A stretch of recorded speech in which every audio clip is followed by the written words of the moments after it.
आज पढ़ाऊंगी improvement in food resources. Chapter शुरू करने से पहले थोड़ा सा इंट्रोडक्शन दे रही हूँ। इंडिया जो है उसकी पॉपुलेशन बहुत ज़्यादा है। जब इतनी ज़्यादा पॉपुलेशन है तो उसको खाने पीने के लिए ग्रेन्स भी क्या चाहिए, ज़्यादा चाहिए। ठीक है, जब ज़्यादा ग्रेन चाहिए तो मीन्स हमें प्रोडक्शन यानी एग्रीकल्चर ज़्यादा करना पड़ेगा। एग्रीकल्चर ज़्यादा करने के लिए हमने क्या किया, जितना कल्टिवेबल एरिया था उस एरिया को हमने थोड़ा बढ़ाया। उस एरिया को जितना हम ज़्यादा बढ़ा सकते थे उतना हमने बढ़ाया, लेकिन उसके बावजूद भी जितना ग्रेन हमें चाहिए उतना ग्रेन अभी भी नहीं हो रहा था। ठीक है, क्योंकि इंडिया की पॉपुलेशन बहुत ज़्यादा थी। फिर कुछ एक्सपेरिमेंट्स किए गए, कुछ जो आपके फार्मर्स थे उन्होंने मिलकर ग्रीन रिवॉल्यूशन भी हुआ। ठीक, ग्रीन रिवॉल्यूशन से सोचा कि भाई एक बार उन्होंने ग्रीन रिवॉल्यूशन किया तो हमारा जो प्रोडक्शन था वो लगभग डबल हो गया। लेकिन ये जो ग्रीन रिवॉल्यूशन था एक तो कुछ एरिया में हुआ था, ये अनइवनली डिस्ट्रीब्यूटेड था, कुछ ही पार्ट्स में इंडिया के किया गया। ठीक, लेकिन फिर देखा गया कि इसके जो है वो साइड इफेक्ट्स बहुत ज़्यादा हैं ग्रीन रिवॉल्यूशन के।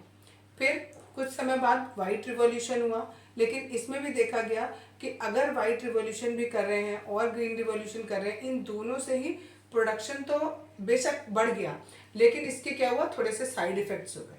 ठीक, साइड इफेक्ट्स कैसे हुए, जैसे जो हमारा एनवायरनमेंट था इसमें हर चीज़ जो है वो एक बैलेंस में रहनी ज़रूरी है, लेकिन ये ग्रीन रिवॉल्यूशन की वजह से और वाइट रिवॉल्यूशन की वजह से जो बैलेंस था ये बिगड़ गया। ये बैलेंस बिगड़ने की वजह से हम इन मेथड्स को यूज़ नहीं कर सकते थे। इसलिए हमने सोचा कि कोई और तरीका देखते हैं जिससे कि हम ये प्रोडक्शन को इम्प्रूव कर पाएँ, और ऐसा होना चाहिए वो तरीका जिससे सब कुछ बैलेंस में भी रहे और प्रोडक्शन भी इंक्रीज हो जाए। इसके लिए हमने क्या किया, इम्प्रूवमेंट इन क्रॉप यील्ड। हमने कोशिश करी कि क्रॉप यील्ड में इम्प्रूवमेंट हो जाए। ठीक है, इसके 3 मेथड है क्रॉप यील्ड को इम्प्रूव करने के। अब पहली बात ये कि क्रॉप यील्ड को इम्प्रूव करना है, लेकिन पहले हमें ये देखना होगा कि हम किस तरीके की फसल उगा रहे हैं, क्या क्या चीज़ें उगा रहे हैं, क्यों उगा रहे हैं। ठीक है, और उनसे क्या हो रहा है, और फिर हम देखेंगे कि इस तरीके की क्रॉप की यील्ड बढ़ाने के लिए हम क्या मेथड यूज़ करें। तो पहले यहाँ पर दिया हुआ है, कुछ हम सीरियल्स उगाते हैं जैसे कि राइस, मेज, मिलेट, सोरगम, ये सब हमारे सीरियल्स हैं और इन सीरियल्स से हमें कार्बोहाइड्रेट्स मिलता है। फिर पल्सेस हैं जैसे चना, पी, ब्लैक ग्राम एक्सेट्रा, इनसे हमें प्रोटीन मिलता है। नेक्स्ट है oil seeds, soybean, groundnut, sesame etcetera, इनसे हमें ऑयल मिलता है। कुछ वेजिटेबल, स्पाइसेस और फ्रूट्स हैं, उनसे हमें विटामिन और मिनरल मिलते हैं। यानी हमें अच्छे से डेवलप होने के लिए जितनी चीज़ें ज़रूरी हैं, carbohydrate, protein, oil, mineral, vitamin, ये सब हम उगा रहे हैं। इन सब के अलावा हम अपने जानवरों के लिए भी कुछ फूडर क्रॉप्स उगाते हैं। ठीक है, जैसे कि यहाँ पर दिया है बारसेम, ओट्स, सुदन ग्रास, ये सारी की सारी उगाई जाती हैं। ठीक, इसके अलावा जितनी भी तरीके की हमने चीज़ें उगानी है यहाँ पर, उनको हमने 2 टाइप में डिवाइड कर दिया है। एक को कहते हैं खारिफ क्रॉप और एक को कहते हैं राबी क्रॉप। ठीक है, जो खारिफ क्रॉप होती है वो जून से अक्टूबर के महीने में डेवलप की जाती है, मीन्स जून में बोई जाएगी और अक्टूबर में हम उसे हार्वेस्ट कर लेंगे। उसके एग्जाम्पल हैं पैडी, सोयाबीन और मेज। नेक्स्ट है राबी क्रॉप, ये नवंबर में लगाई जाएगी और अप्रैल में हम इसको हार्वेस्ट कर लेंगे। और इसमें कौन कौन सी क्रॉप आती है, वीट, ग्राम, पीस, मस्टर्ड, ये सब आएगा। इंडिया में in India 4 time increase in production of food grain. ठीक है, इंडिया में क्या हुआ, जब ये चीज़ें अप्लाई करी गई तो लगभग 4 गुना जो है वो प्रोडक्शन फूड ग्रेन का इंक्रीज किया गया। ठीक, 1960 से लेकर 2004 तक में 25% इंक्रीज हो गया। इन कल्टिवेबल लैंड एरिया में भी इंक्रीज कर दिया। अब जो मैंने यहाँ पर टॉपिक बताया था आपको कि इम्प्रूवमेंट इन क्रॉप यील्ड, ये जो हमें क्रॉप यील्ड इंक्रीज करनी है उसको हमने मेनली 3 पार्ट्स में डिवाइड किया। क्या, पहला है क्रॉप वेराइटी इम्प्रूवमेंट, मीन्स जो भी हम क्रॉप उगा रहे हैं उसकी वेराइटी में हम थोड़ा सा इम्प्रूवमेंट करेंगे। कैसे कैसे करेंगे, पूरा डिटेल में टॉपिक है, डिटेल में अगली क्लास में समझाऊंगी। नेक्स्ट है क्रॉप प्रोडक्शन इम्प्रूवमेंट, जो भी हम प्रोडक्शन कर रहे हैं उसको हम कैसे इम्प्रूव कर सकते हैं। पहले हमने क्या, क्रॉप की वैरायटी को इम्प्रूव किया। ठीक है, डिफरेंट डिफरेंट वैरायटी के, जैसे आप लोगों के पास पेन होते हैं, पेन डिफरेंट वैरायटी के हैं, कोई ब्लैक कलर का है, कोई ब्लू का है, रेड है, ग्रीन है, ये अलग अलग डिफरेंट वैरायटीज होगी। सिमिलरली क्रॉप की वैरायटी में हमें इम्प्रूवमेंट करना है, और यहाँ कह रहे हैं क्रॉप के प्रोडक्शन में इम्प्रूवमेंट करना है। अगर आप एक समय में 5 पेड़ उगा रहे थे तो अब आपको 5 की जगह 8 या 10 उगाने हैं। ये हुआ क्रॉप प्रोडक्शन इम्प्रूवमेंट। नेक्स्ट है क्रॉप प्रोटेक्शन मैनेजमेंट। जितना भी आपने क्रॉप उगा ली है उस क्रॉप को आपको प्रोटेक्ट करके रखना है। ऐसा ना हो कि आपने प्रोडक्शन तो बहुत सारा कर लिया लेकिन आपके पास स्टोर हाउसेज नहीं है, आपने उन्हें जमा करके जहाँ रखा, संभाल के जहाँ रखा, वहाँ पता लगा चूहे आ गए या सीलन आ गई, तो आपकी जितनी क्रॉप थी वो सारी की सारी खराब हो गई, तो उसका कोई फायदा नहीं होगा। तो हमें उसको भी मैनेज करना आना चाहिए। ये तीनों के तीनों टॉपिक अलग से डिटेल में डिस्क्राइब करेंगे। क्रॉप वैरायटी इम्प्रूवमेंट, कैसे हम क्रॉप की वैरायटी को इम्प्रूव करेंगे। This approach depend on finding a crop variety that can give a good yield. इससे हम ये पता लगाएंगे कि इस तरीके की वैरायटी हम क्रॉप की लेंगे जिससे हमारा प्रोडक्शन या यील्ड जो होगी वो हमारी ज़्यादा मिलेगी। ठीक है। Variety can be selected by breeding for example hybridization. हम जो ये वैरायटी ढूंढते हैं वो कैसे ढूंढेंगे, हाइब्रिडाइजेशन करा के। हाइब्रिडाइजेशन में क्या होता है, आपका सपोज करो एक प्लांट है जिसकी यील्ड बहुत कम है और दूसरा प्लांट है जिसकी यील्ड बहुत ज़्यादा है। ठीक है, तो हम क्या कराएंगे, उन दोनों प्लांट का आपस में हाइब्रिडाइजेशन करा देंगे जिसकी वजह से जो नया प्लांट बनेगा वो ऐसा बनेगा जिसकी यील्ड क्या होगी, ज़्यादा होगी। तो हाइब्रिडाइजेशन वही दिया है, it refers to crossing between genetically dissimilar plants. ऐसे प्लांट लेते हैं जो डिसिमिलर हो। अभी एक लिया था जिसकी यील्ड बहुत ज़्यादा थी और दूसरी ऐसा लिया जिसकी यील्ड बहुत कम है, दोनों अलग थे genetically. It may be inter वेराइटियल।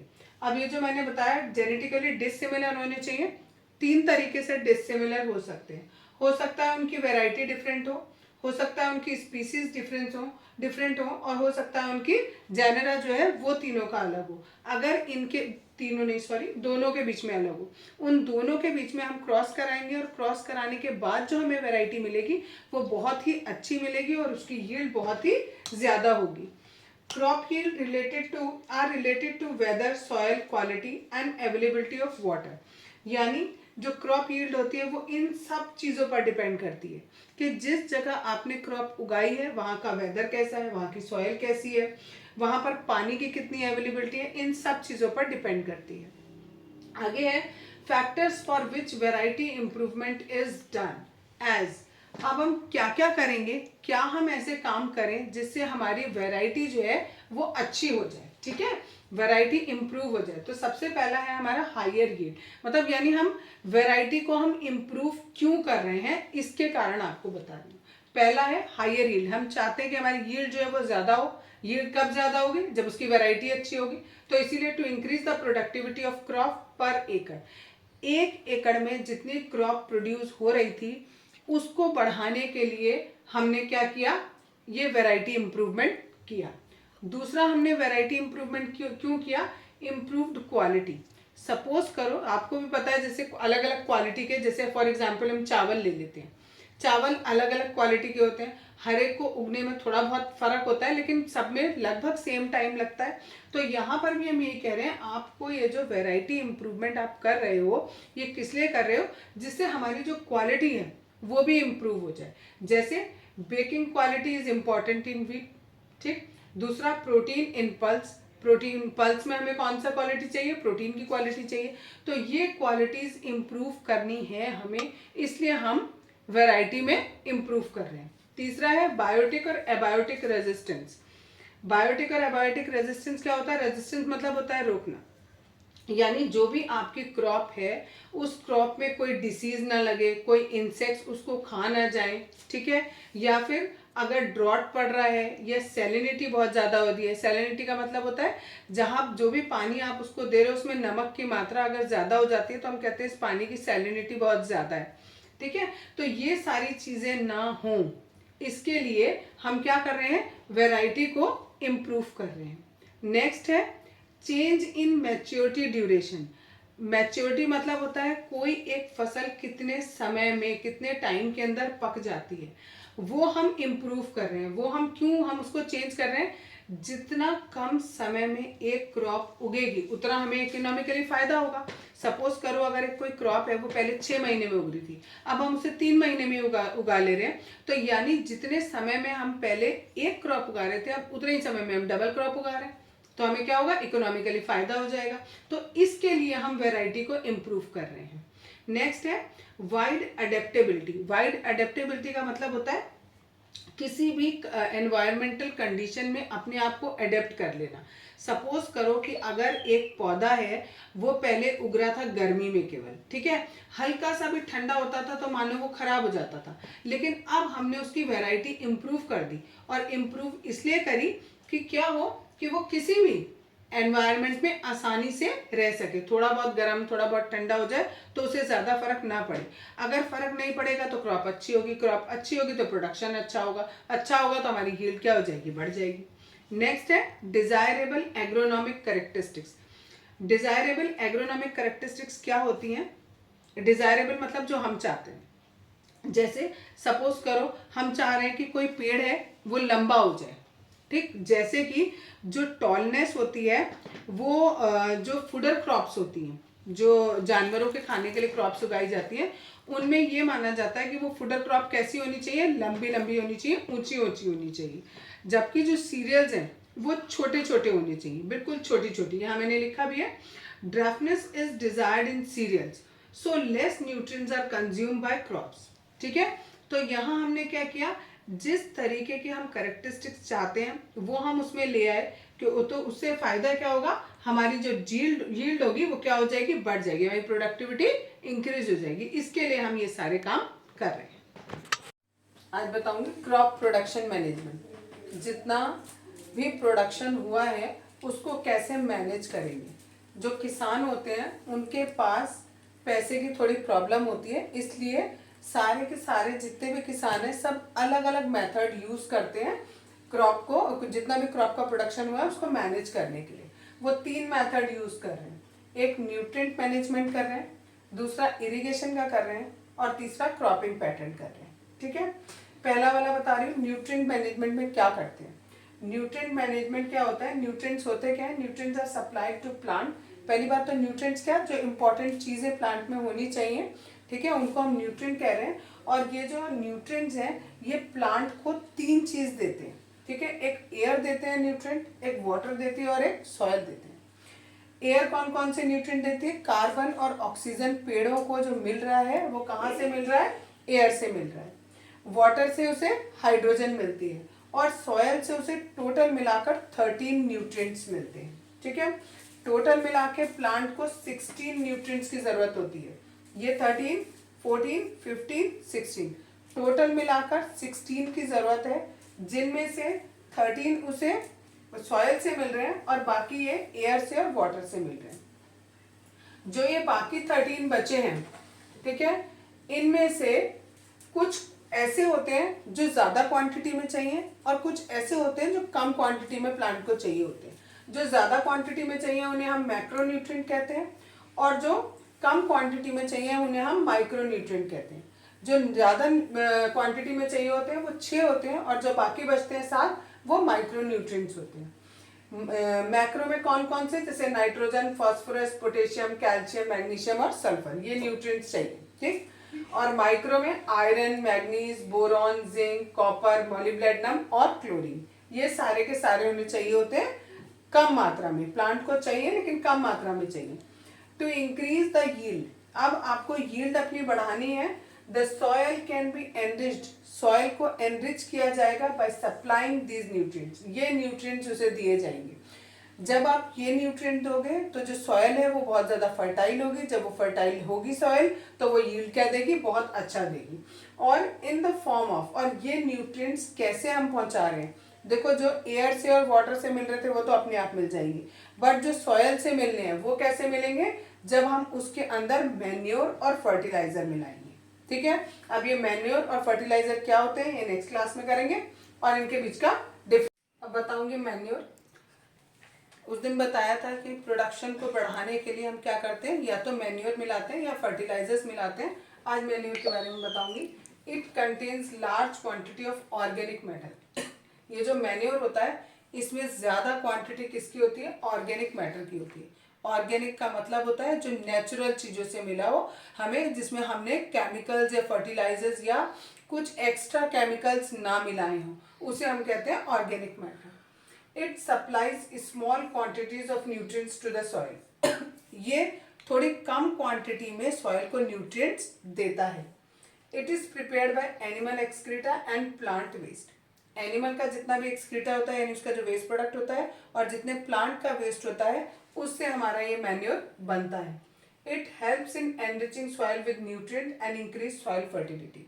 जब हम इसे सॉइल में मिला देते हैं तो ये सॉइल की फर्टिलिटी को इंक्रीज कर देता है, उसमें न्यूट्रिएंट्स मिला देता है। In using manure, we use biological waste material, which is advantageous in protecting our environment from excessive use of fertilizer. कह रहे हैं जो मैन्योर है ये मैन्योर किससे बना है? बायोलॉजिकल वेस्ट से बना है। बायोलॉजिकल वेस्ट मतलब अभी हमने आप बताया प्लांट का जो वेस्ट होता है वो या जो एनिमल का एक्सक्रीटा होता है उससे मिलकर बनता है। तो जब हम इसको यूज करते हैं तो हमारा फर्टिलाइजर का यूज थोड़ा कम हो जाता है, उसका एक्सेसिव यूज नहीं हो पाता। और फर्टिलाइजर का यूज करने से हमें थोड़े बहुत नुकसान होते हैं, एनवायरनमेंट को हर्ट होता है उससे, ठीक है। वो कम हो पाता है किसकी वजह से? इस मैन्योर को यूज करने की वजह से। It provide humus to soil. ये जो आपकी सॉइल होती है उसमें ह्यूमस भी प्रोवाइड करता है, और जिस मिट्टी में जितना ज़्यादा ह्यूमस होगा वो उतनी ज़्यादा फर्टाइल होगी। Manure can be classified on the basis of biological material used as. ये जो मैन्योर होता है दो तरीके का होता है, और ये किस तरीके से बनता है या ये इनमें जो डिफरेंस होता है वो किस बेसिस पर होता है कि हमने उसे बनाया किस तरीके से, उस चीज़ पे डिपेंड करेगा कि मैन्योर कितने तरीके का है। मैन्योर हमारा दो तरीके का होता है, एक कॉम्पोस्ट और वर्मी कंपोस्ट बोलते हैं और दूसरा होता है ग्रीन मैन्योर। जो कॉम्पोस्ट और वर्मी कंपोस्ट होते हैं इनमें बहुत थोड़ा सा अंतर होता है। ये जो कॉम्पोस्ट होता है ये प्रिपेयर किया जाता है वेस्ट मटेरियल से, और ये हमारा किससे प्रिपेयर किया जाता है? अर्थवॉर्म से, जो केंचुए होते हैं उनसे किया जाता है। कंपोस्ट बनाने में लगभग 3 से 6 महीने का टाइम लगता है, और जो वर्मी कंपोस्ट होता है वो 1 से 2 महीने के अंदर बन जाता है। जो ये आपका कंपोस्ट होता है इसमें माइक्रोब्स होते हैं जो मैटर को डिके करते हैं। माइक्रोब्स का मतलब हो गया जैसे आपका फंगी हो गया, बैक्टीरिया हो गया, ये माइक्रोब्स डिके करते हैं मैटर को। कोई भी मैटर आपने लिया, जैसे हमने लिया था एक्सक्रीटा लिया था और प्लांट वेस्ट लिया था, उन प्लांट वेस्ट को और एनिमल एक्सक्रीटा को आप ऐसे ही रख दोगे तो उसमें अपने आप से माइक्रोब्स डेवलप होंगे और वो उस एक्सक्रीटा को और प्लांट वेस्ट को धीरे धीरे करके डिकम्पोज करेंगे और उससे हमारा कंपोस्ट बनता है। और अगर उसी वेस्ट के अंदर हमने अर्थवॉर्म्स डाल दिए और उससे जो बनेगा वो जल्दी बनेगा, और उससे जो बनेगा उसे हम वर्मी कंपोस्ट कहेंगे। ये एक तरीके का मैन्योर हो गया। दूसरे तरीके का मैन्योर होता है ग्रीन मैन्योर। इसमें हम क्या करते हैं? Prior to the sowing of crop seed, some plants like sun hemp or gore are grown and then mulch by plowing them into the soil। यानी जो भी फसल आपको उगानी है उस फसल को उगाने से पहले हम उसमें कुछ पेड़ उगा लेते हैं, जैसे सन हेम्प या गौर। ये दो पेड़ पौधे होते हैं। इन दो पौधों को हम उस जमीन पर उगा लेते हैं और जब वो उग जाते हैं तो उन्हें मल्च कर दिया जाता है बाय प्लोइंग, मतलब हल चलाकर उन्हें मिट्टी के अंदर मिक्स कर दिया जाता है। उन्हें मिट्टी के अंदर मिक्स करने से क्या होता है? These green plant thus turned into green manure। ये जो हरे हरे प्लांट होते हैं इससे क्या बन जाता है? ग्रीन मैन्योर बन जाता है। और ये जो ग्रीन मैन्योर होता है ये मिट्टी को नाइट्रोजन और फास्फोरस देता है। फर्टिलाइजर्स क्या होते हैं? कल बताया था जैसे मैन्योर, आज है fertilizer. Fertilizers are commercially produce plant nutrients. Plant को जिन न्यूट्रिएंट्स की ज़रूरत होती है उन्हें अगर हम कॉमर्शियली प्रोड्यूस करते हैं तो वो हमारे फर्टिलाइजर्स कहलाते हैं। They supply nitrogen, potassium and potassium and phosphorus. ठीक है, ये फास्फोरस ये पोटेशियम आपका। तो ये जो फर्टिलाइजर्स होते हैं ये 3 चीज़ें हमें प्रोवाइड करते हैं। They are use to ensure good vegetable growth. इनसे जो वेजिटेबल की ग्रोथ होती है वो बहुत अच्छी होती है। इनसे जो यील्ड है वो भी बहुत अच्छी होती है। ये इनको जब आप यूज़ करते हो तो आपको बहुत केयरफुली यूज़ करना पड़ता है। केयरफुली क्यों यूज़ करना पड़ता है और कैसे यूज़ करना पड़ता है? इनकी प्रॉपर डोज होती है। अगर आपने उस डोज से कम दिया या डोज से ज़्यादा दिया तो उसका एडवर्स इफेक्ट पड़ सकता है। जैसे सपोज करो आप हो, अगर आपको कोई बीमारी हुई है और बीमारी के लिए डॉक्टर दवा दे रहा है, तो डॉक्टर अगर दवा कम देगा तो भी दिक्कत है, अगर दवा ज्यादा देगा तो भी दिक्कत है। ठीक है, इसी तरीके से ये एक तरीके से प्लांट के लिए दवा है जिससे प्लांट जो है वो अच्छा प्रोड्यूस कर रहा है। ठीक है, तो कह रहे हैं उसको जो आप दोगे उसकी प्रॉपर डोज होनी चाहिए, उसका टाइम भी फिक्स होना चाहिए, उसका जो डोज देने से पहले और डोज देने के बाद हमें जो जो प्रिकॉशंस वहाँ रखनी है उन सब चीज़ों को हमें कैलकुलेट करना होगा और उनका ध्यान रखना पड़ेगा। कभी कभी हम क्या करते हैं, पेड़ पौधों में हमने फर्टिलाइजर्स डाला और उसमें बाद में उसके बाद हमने इरिगेशन कर दिया, मीन्स उसमें पानी डाल दिया। कभी कभी एक्सेस ऑफ इरिगेशन हो जाता है, उसकी वजह से जो फर्टिलाइजर्स हमने डाले होते हैं वो बहकर बाहर चले जाते हैं। जब वो फर्टिलाइजर्स बह गए तो यानी प्लांट को जितना फर्टिलाइजर चाहिए वो उसको नहीं मिला, प्लस ये फर्टिलाइजर्स जो बह गए वो बहकर कहाँ चले जाएंगे, अल्टीमेटली वो वाटर बॉडीज में मिल जाएंगे, और वाटर बॉडीज में मिलेंगे तो उससे क्या हो जाएगा, वाटर पोल्यूशन हो जाएगा। अगर हम फर्टिलाइजर का कंटिन्यूअसली यूज करते जा रहे हैं किसी एक पर्टिकुलर एरिया में, तो भी क्या होता है, सॉइल की फर्टिलिटी खत्म होती रहती है। क्यों होती रहती है खत्म, क्योंकि जो फर्टिलाइजर्स होते हैं वो माइक्रोब्स को डेवलप नहीं होने देते। जब माइक्रोब डेवलप नहीं होते तो वहां पर ऑर्गेनिक मैटर नहीं बनता है। ठीक है, और फर्टिलाइजर्स केवल वहां पर फर्टिलाइजर ही फर्टिलाइजर रह जाते हैं, और क्योंकि ऑर्गेनिक मैटर प्रोड्यूस नहीं होता है तो यानी वहां बिल्कुल भी मैन्योर नहीं डेवलप हो पाता और सॉइल की फर्टिलिटी जो है वो धीरे धीरे करके कम होती है। ठीक है, मैन्योर कह लो या आप ही कह लो ह्यूमस नहीं डेवलप हो पाता, मैन्योर की बजाय ह्यूमस बोलो, कि फर्टिलाइजर्स के होने की वजह से माइक्रोब्स वहां जितने भी होते हैं वो मर जाते हैं, उसकी वजह से ह्यूमस डेवलप नहीं होता, और जब ह्यूमस डेवलप नहीं होगा तो सॉइल की फर्टिलिटी कम हो जाती है। ठीक है, अब ये फर्टिलाइजर्स खत्म हुआ, नेक्स्ट टॉपिक है हमारा ऑर्गेनिक फार्मिंग। जब हमने ये सब किया, मैन्योर डाले, फर्टिलाइजर्स डाले, तो हमारी फसल अच्छी हुई, लेकिन उसके कहीं ना कहीं साइड इफेक्ट्स हमें दिखने लगे। ठीक है, हो सकता है कि हमने वो सब्जी खाई तो हमें उतना ज्यादा बेनिफिट नहीं मिला जितना कि हमें अगर हमारी ओरिजिनल सब्जी होती जिसको हमने बिना फर्टिलाइजर केमिकल्स के बनाया है, उतनी ज्यादा अच्छी चीज नहीं मिलती हमें। तो हमने क्या किया, ऑर्गेनिक फार्मिंग करनी शुरू करी। ऑर्गेनिक फार्मिंग वो फार्मिंग होती है जिसमें हम ये जो एक्स्ट्रा केमिकल्स हैं इनका यूज हम या तो बिल्कुल नहीं करते, और या अगर करते भी हैं तो बहुत नाम के लिए केवल करते हैं, थोड़ा बड़ा करते हैं। ठीक है, केवल इसमें जितनी चीजें नेचुरल चीजें हैं हम उन चीजों का यूज करके प्रोडक्शन को बढ़ाते हैं, उसे हम ऑर्गेनिक फार्मिंग कहते हैं। ऑर्गेनिक फार्मिंग करने के लिए हम क्या करते हैं, रिसाइकिल्ड फार्म वेस्ट, जितना हमारा फार्म में वेस्ट बचता है, जब हम फसल को काट लेते हैं तो जो हमारा वेस्ट बचता है उसको भी हम यूज करते हैं एज अ फर्टिलाइजर या मैन्योर इन द फील्ड। ठीक है, प्रोडक्शन को इंक्रीज करने के लिए। कुछ बायो एजेंट्स होते हैं, culture of blue green algae, कुछ एल्गी होते हैं, उन एल्गीज को फील्ड्स में डाला जाता है जिसकी वजह से प्रोडक्शन अच्छा हो जाता है। कुछ बायो पेस्टिसाइड्स डाले जाते हैं जैसे नीम की पत्ती या फिर हल्दी, उसको जगह जगह पर खेत में छिड़क दिया जाता है जिसकी वजह से जो इंसेक्ट्स होते हैं, जो पेस्ट होते हैं वो वहां पर नहीं आ पाते हैं, और अगर वो नहीं आएंगे तो फसल आपकी खराब नहीं होगी, तो यानी ऑब्वियसली आपका प्रोडक्शन क्या होगा, अच्छा होगा।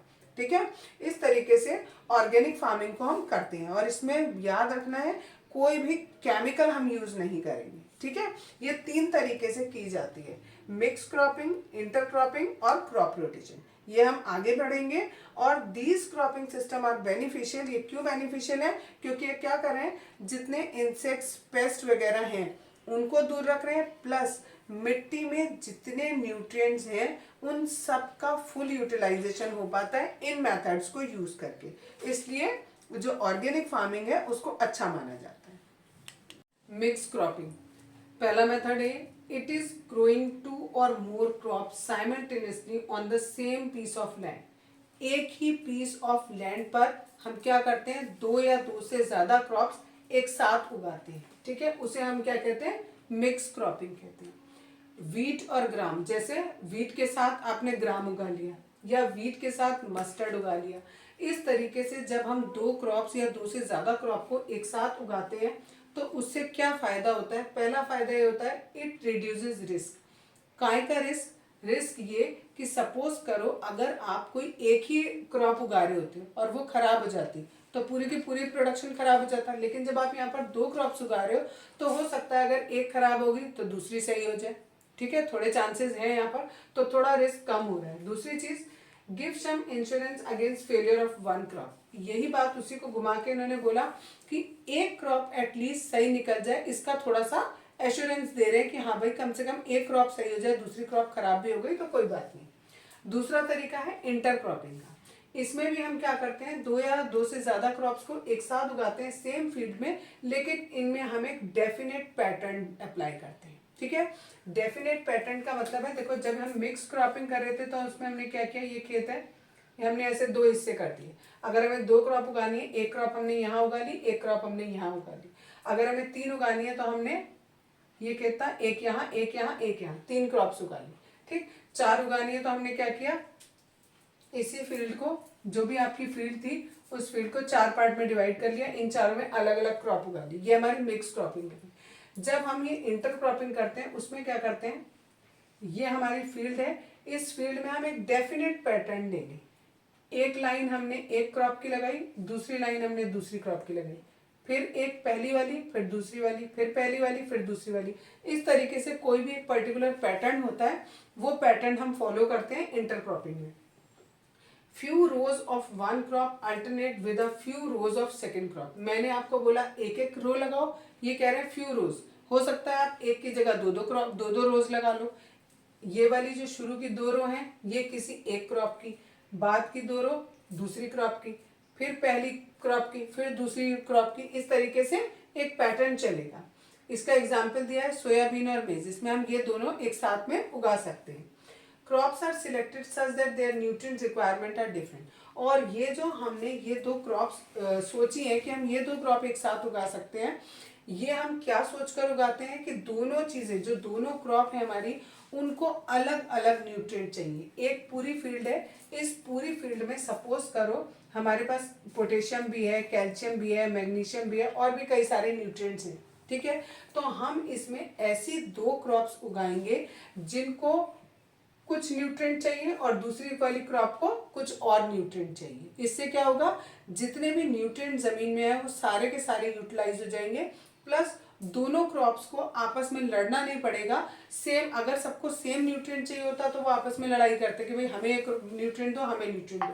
बट अभी क्या हो रहा है, दोनों क्रॉप अलग अलग न्यूट्रिएंट्स चाह रही है, तो दोनों के पास अलग अलग न्यूट्रिएंट्स आसानी से अवेलेबल हो पा रहे हैं। और एक चीज इसमें और है, इसका फायदा, it ensures maximum utilization of the nutrient supplied. यानी जितने भी यहाँ पर फील्ड में न्यूट्रिएंट्स है उसका मैक्सिमम यूज हो पा रहा है। ठीक है, नेक्स्ट है, it prevents paste and disease from spreading. क्या कर रहा है ये कि ये जो डिसीज और पेस्ट से इनको फैलने से बचा रहा है। ठीक, नेक्स्ट मेथड है क्रॉप रोटेशन। क्रॉप रोटेशन में क्या होता है, the growing of different crops on a piece of land in a pre planned succession. Pre planned succession का मतलब है, ये आपका फील्ड थी, इस फील्ड में पहले आपने कोई एक क्रॉप उगा ली। ठीक, जब वो उगा लिया आपने उसको हार्वेस्ट कर लिया, उसके बाद आपने दूसरी क्रॉप उगाई। साथ में नहीं उगा रहे, एक के बाद एक उगा रहे हैं, पहले पहली क्रॉप उगाई फिर दूसरी क्रॉप उगाई। लेकिन इसमें भी हमारा फिक्स है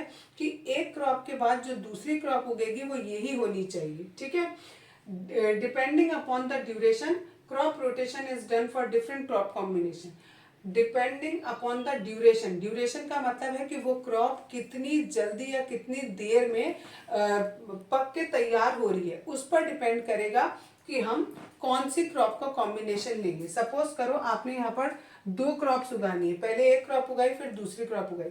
सपोज पहली क्रॉप को 6 मंथ्स लग रहे हैं उगने में, तो आप दूसरी क्रॉप जो है वो 6 मंथ से ज्यादा वाली नहीं ले सकते। ठीक है, क्योंकि फिर साल ओवर हो जाएगा, फिर नेक्स्ट बार दोबारा उसका टर्न आ जाएगा। तो आपको अब दूसरी वाली क्रॉप ऐसी लेनी है जिसका ड्यूरेशन पीरियड 6 महीने से कम का हो। ठीक है, तो ये डिपेंड करता है किस पर, ड्यूरेशन पर, कि क्रॉप्स जो है वो आपको कौन सी लेनी है। दूसरी बात, the availability of moisture and irrigation facility decide the choice of the crop to be cultivated after one harvest. एक बार आपने जब क्रॉप उगा ली, उस क्रॉप के उगने के बाद जितना वहाँ पर मॉइस्चर अवेलेबल है या जितनी वहाँ पर इरिगेशन फैसिलिटीज अवेलेबल है, उसके बेसिस पर हम बताएंगे कि दूसरी क्रॉप वहाँ पर कौन सी उगाई जाएगी और कब उगाई जाएगी। इरिगेशन, ठीक है, इरिगेशन मतलब होता है सिंचाई करना, यानी पेड़ पौधों को पानी देना।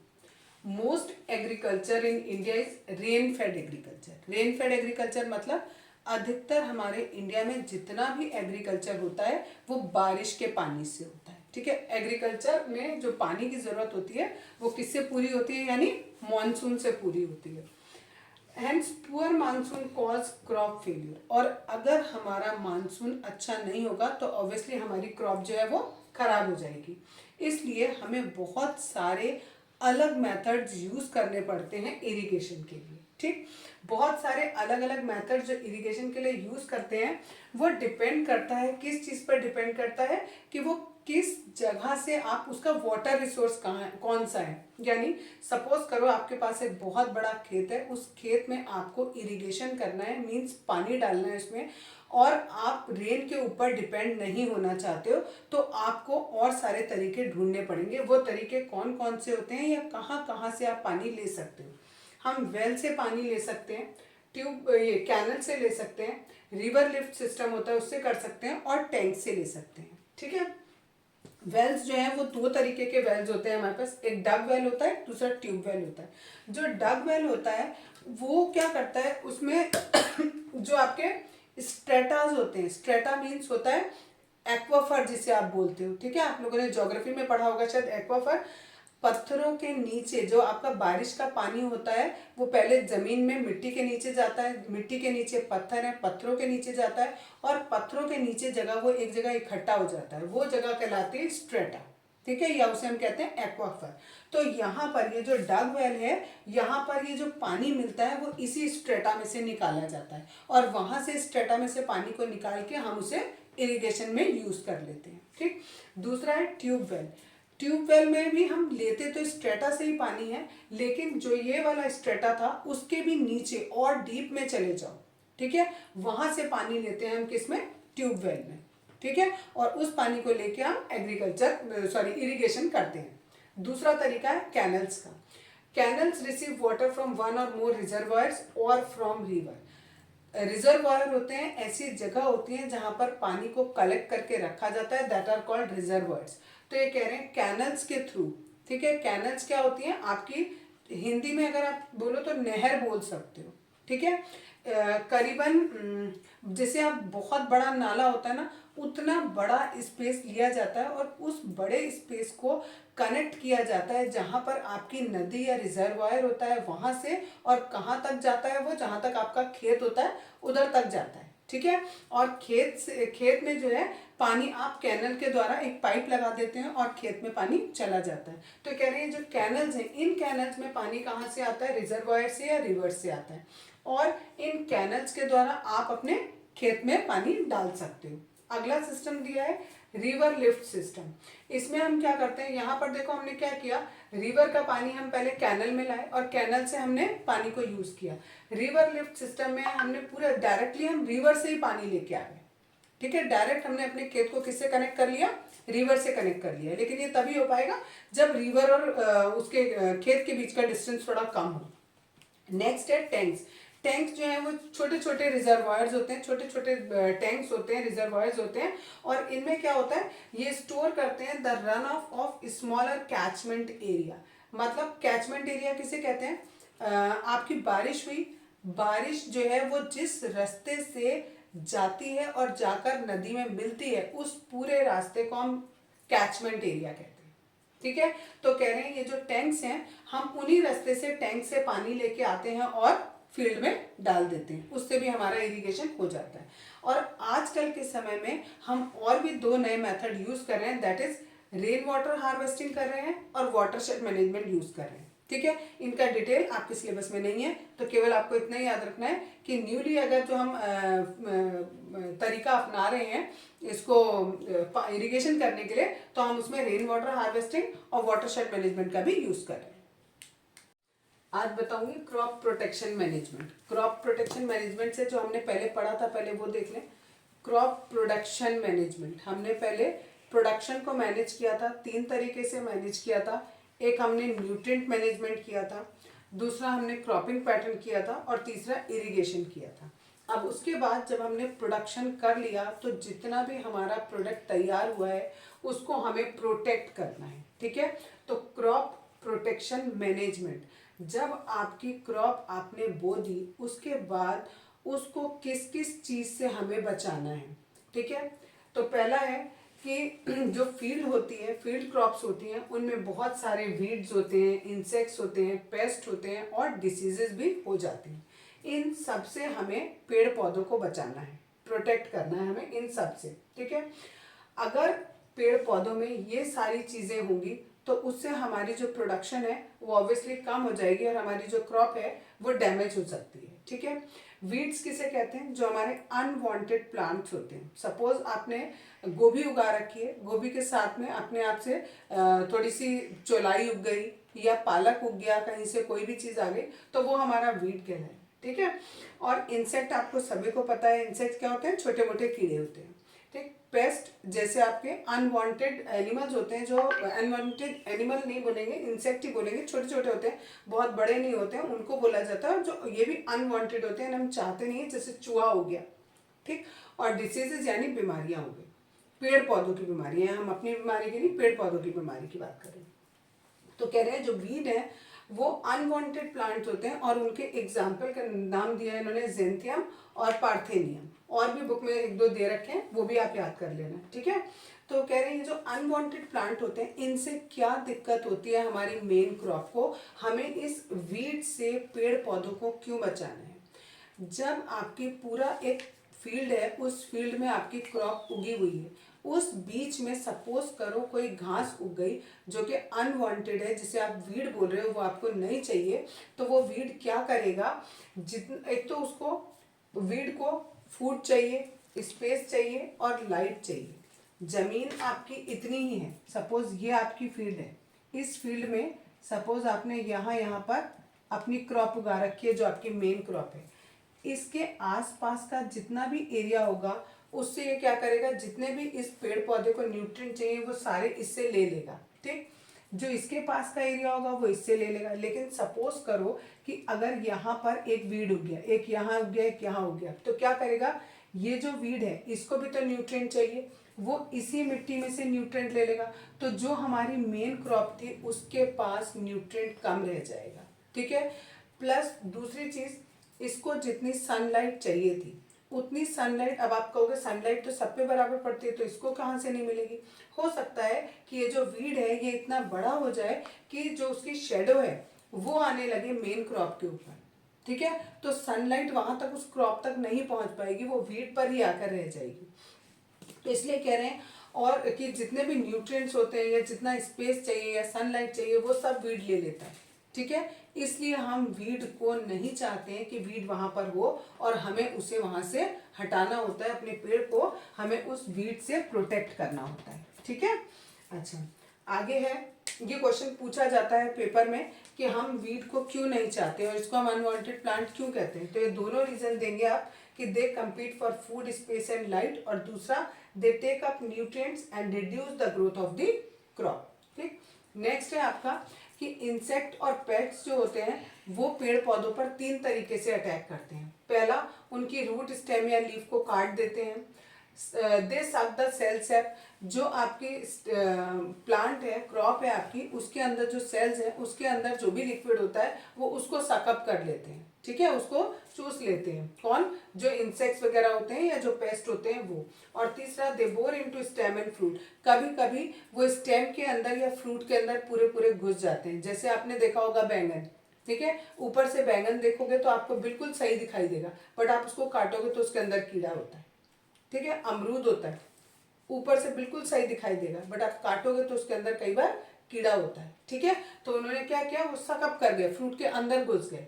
तो ये भी हो सकता है। और जो डिसीजेज होती हैं पेड़ पौधों में वो पैथोजेंस की वजह से होती हैं। पैथोजेंस कौन कौन से होते हैं? जैसे आपका बैक्टीरिया हो गया, फंगी हो गया, ठीक है, इन सबको हम क्या कहते हैं? पैथोजेंस कहते हैं। उनकी वजह से भी पेड़ पौधों में डिसीज हो जाती है। दीज वीड इंसेक्ट और disease can be controlled by various method. अब हमें इन्हें कंट्रोल करने की जरूरत है, ठीक है। कैसे कंट्रोल करेंगे इन्हें? हम पेस्टिसाइड्स का यूज कर लेंगे। पेस्टिसाइड्स के अंदर हमारे हर्बिसाइड, इंसेक्टिसाइड्स, फंगिसाइड ये सब आते हैं, ठीक है। अगर हमें इंसेक्ट से बचाना है तो इंसेक्टिसाइड डालेंगे, फंगस से बचाना है तो फंगिसाइड डालेंगे, ठीक है, और किसी और हर्ब से बचाना है तो हम उसमें हर्बिसाइड डालेंगे। लेकिन ये जो पेस्टिसाइड्स होते हैं, अगर हमने ये एक्सेस में डाल दिए, ठीक है, अगर हमने एक्सेस में डाल दिए तो ये हार्मफुल भी होते हैं, ठीक। इससे हमारा एनवायरनमेंट पॉल्यूट भी हो जाता है। दूसरा तरीका इससे कंट्रोल करने का क्या है? By mechanical removal. Mechanical removal मतलब आपने पास में हाथ से जाकर वीड को ऐसे उखाड़ दिया। जो लोग जिनका वो खेत होता है, जो वहां पर फसल उगा रहे हैं, वो वहां पर घूमते रहते हैं और देखते हैं पूरे दिन में कि हाँ भाई कहीं कोई वीड तो नहीं हो गया, क्योंकि उनको पहचान होती है बहुत अच्छे से कि कौन सी एक्चुअल फसल है और कौन सी वीड है। तो वो उस वीड को ऐसे हाथ से पकड़ कर खींच कर निकाल देते हैं। तो that is mechanical method. Preventive method क्या है कि ये चीज हो ही ना, उसके लिए क्या प्रिवेंशन हम यूज करते हैं? पहला, प्रॉपर सीड बेड प्रिपरेशन। जब हमें सीड जहां पर बोना है उसके लिए हम बहुत अच्छे से जमीन तैयार करें। दूसरा तरीका है कि सीड को टाइमली सो करें। और तीसरा है इंटरक्रॉपिंग और क्रॉप रोटेशन का मेथड यूज करें। अगर हम ये सब चीजें करेंगे तो हमारा क्रॉप का प्रोटेक्शन हो जाएगा। आज बताऊंगी स्टोरेज ऑफ ग्रेन्स। अभी तक जितना भी हमने पढ़ा उसमें क्या पढ़ा? क्रॉप को हमने प्रोड्यूस किया, उसको प्रोड्यूस करके जब हम उसे प्रोड्यूस कर रहे थे तो उसमें हमने प्रोटेक्शन किया कि यानी जो भी हमारी फसल प्रोड्यूस हो रही है उसको हमें प्रोटेक्ट करना है। अब प्रोटेक्ट करने के बाद जब फसल हमारी पूरी तैयार हो गई, उसको हमने हार्वेस्ट कर लिया, काट लिया, अब हमें उसे स्टोर करके रखना है, ठीक है। स्टोर करने के लिए आपको क्या क्या चीजों का ध्यान रखना है? Factors responsible for storage losses are. कौन से ऐसे फैक्टर्स हैं जब हम किसी भी अनाज को, ग्रेन को स्टोर करके रखते हैं तो उस ग्रेन्स में क्या क्या कमियां आ जाती हैं और किस वजह से वो कमियां आती हैं, उनके क्या फैक्टर्स हैं? दो फैक्टर होते हैं, एक बायोटिक फैक्टर होता है जिसकी वजह से अनाज में कमी आती है और दूसरा होता है अबायोटिक फैक्टर। बायोटिक फैक्टर में इंसेक्ट्स, रोडेंट्स, फंगी और बैक्टीरिया होते हैं। रोडेंट्स जैसे चूहे वगैरह होते हैं, उनको रोडेंट बोला जाता है। ये सब के सब अनाज को खा लेते हैं या खराब कर देते हैं, जिसकी वजह से जो हमारा स्टोरेज है वो कम हो जाता है। और अबायोटिक फैक्टर्स होते हैं टेम्परेचर और मॉइस्चर। इनएप्रोप्रिएट, किसी भी अनाज को रखने के लिए, स्टोर करने के लिए एक पर्टिकुलर टेम्परेचर होना चाहिए और वहां पर मॉइस्चर लेवल बहुत लो होना चाहिए। अगर टेम्परेचर हमारा ज़्यादा या कम हो गया या मॉइस्चर लेवल अगर हमारा ज़्यादा हो गया तो हमारा जो स्टोरेज, वो ग्रेन है, वो खराब हो सकता है, ठीक है।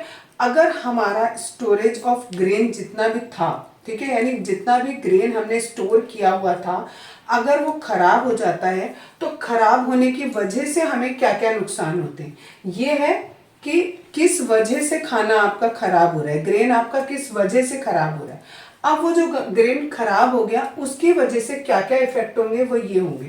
पहला है, जो भी आपकी ग्रेन की क्वालिटी है वो थोड़ी कम हो जाएगी, डिग्रेड हो जाएगी। दूसरा, उसका वेट थोड़ा कम हो जाएगा। ऑब्वियसली कुछ खराब हो गया तो आप उसे फेंक दोगे तो वेट क्या हो जाएगा, कम हो जाएगा। पुअर जर्मिनेबिलिटी मीन्स उनको जर्मिनेट करने की, जर्मिनेट करना मतलब होता है जैसे सीड से पौधा जब बनता है तो उस प्रोसेस को आप जर्मिनेशन कहते हो। तो कह रहे हैं उनकी जर्मिनेट करने की जो क्वालिटी है वो बहुत ही पुअर हो जाएगी, ठीक। और क्या होगा, डिसकलरेशन, जो उनका कलर है वो डिसकलर हो जाएगा, मीन्स किसी और कलर में चेंज हो जाएगा। अगर सपोज आपका येलो है, ब्राइट येलो है, तो हो सकता है वो लाइट येलो हो जाए, ठीक। और all leading to poor marketability, और अगर ये सारी चीजें हुई तो उनकी मार्केट वैल्यू क्या हो जाएगी, कम हो जाएगी, क्योंकि आपका अनाज कैसा हो गया, खराब हो गया, ठीक है। तो हमें इसीलिए कि हमारी ये सारी दिक्कतें ना आए, उसे हमें, जो भी हमारा अनाज है उसको हमें बहुत अच्छे से स्टोर करना पड़ेगा। स्टोर करने के लिए हम कौन कौन से मेजर्स का ध्यान रखते हैं? सबसे पहली बात, जिस जगह पर भी हमें अनाज को स्टोर करना है वो जगह भी साफ सुथरी होनी चाहिए, प्लस जो अनाज आप सेव कर रहे हो वो भी कैसा होना चाहिए, बिल्कुल साफ सुथरा होना चाहिए। दूसरा, जो भी अनाज आप स्टोर करके रख रहे हो उसको पहले आपको सनलाइट में सुखाना है, उसके बाद उसे शेड में सुखाना है, उसके बाद आप स्टोर करो। इससे क्या होगा, जितना भी उसमें मॉइस्चर है उस ग्रेन में वो सारा का सारा खत्म हो जाएगा। अगर मॉइस्चर रहेगा तो वो खराब हो सकता है, यहाँ बताया था मैंने, ठीक। और नेक्स्ट है कि फुमिगेशन, जो भी आपका वो है ग्रेन है उसका फुमिगेशन कर दो। फुमिगेशन का मतलब होता है एक केमिकल होता है, उस केमिकल को स्प्रे कर दो जिससे जितने भी वहां उसमें पेस्ट होंगे वो सारे के सारे मर जाएंगे, ठीक है। तो आपका अनाज खराब नहीं होगा। ये हमारा जितना हमारा ये फूड रिसोर्स वाला पार्ट था, इंप्रूवमेंट इन फूड रिसोर्स में हमने 2 टॉपिक पढ़े थे, एक प्लांट्स के बारे में पढ़ रहे थे और एक एनिमल्स के बारे में। तो प्लांट वाला टॉपिक यहाँ खत्म हो जाता है।